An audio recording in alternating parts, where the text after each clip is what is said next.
Dragi gledalci, dobar dan.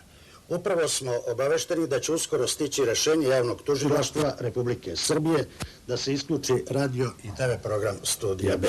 Zbog, kako se navodi, uznemiravanja javnosti, nadamo se da je rešenje privremeno. Kolegijum Studija B zaključuje da smo radili informativni posao, ali istovremeno smatra da treba ispoštovati odluku Javnog tužilaštva.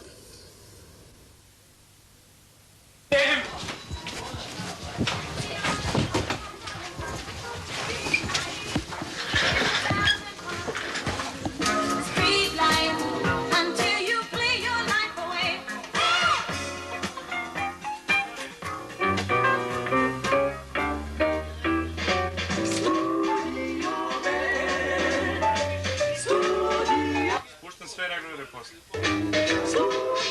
Muzika. Prvi program. Do 18 sati još 25 minuta. Upravo smo obavešteni da će uskoro stići rešenje Javnog tužilaštva Republike Srbije da se isključi radio i TV program Studija B zbog, kako se navodi, uznemiravanja javnosti. Nadamo se da je ovo rešenje privremeno. Kolegijum Studija B zaključuje da smo radili informativni posao, ali istovremeno smatra da treba ispoštovati odluku Javnog tužilaštva.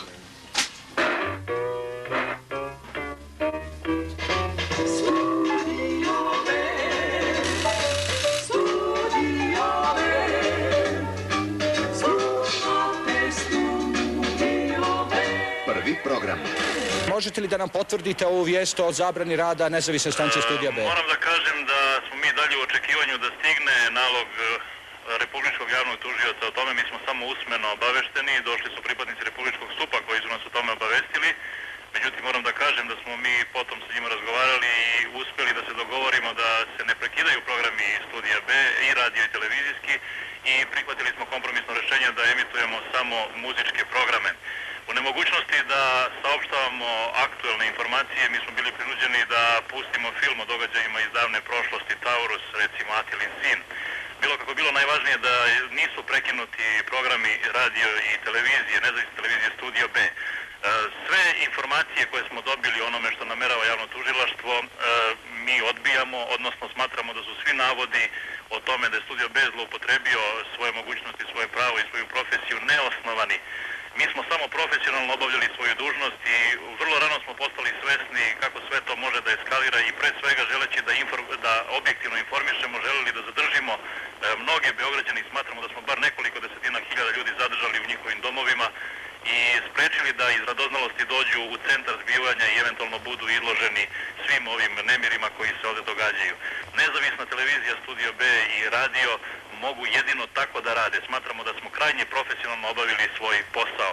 Mi smo i dalje u očekivanju naloga koji će stići od Republičkog javnog tužioca, ali smatramo, kažem, da je sve to neosnovno i da smo samo radili svoj posao kao i uvek do sada i kao što će ova stanica, nezavisna stanica, i dalje raditi. Jednostavno, nećemo nikada spuštati roletne i praviti se da ne vidimo ono što se događa nama pred nosom.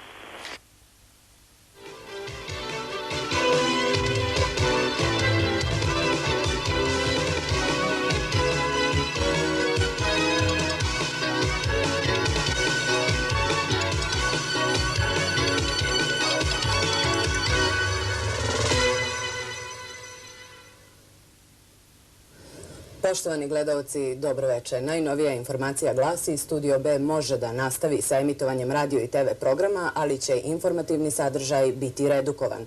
Naš prvi i jedini posao je da vas informišemo. Ovog puta služimo se Tanjugovim vestima. Današnje demonstracije odnele su 2 života. Poginuli su milicioner Nedeljko Kosović i za sada neidentifikovan mladić Javlja Tanjug.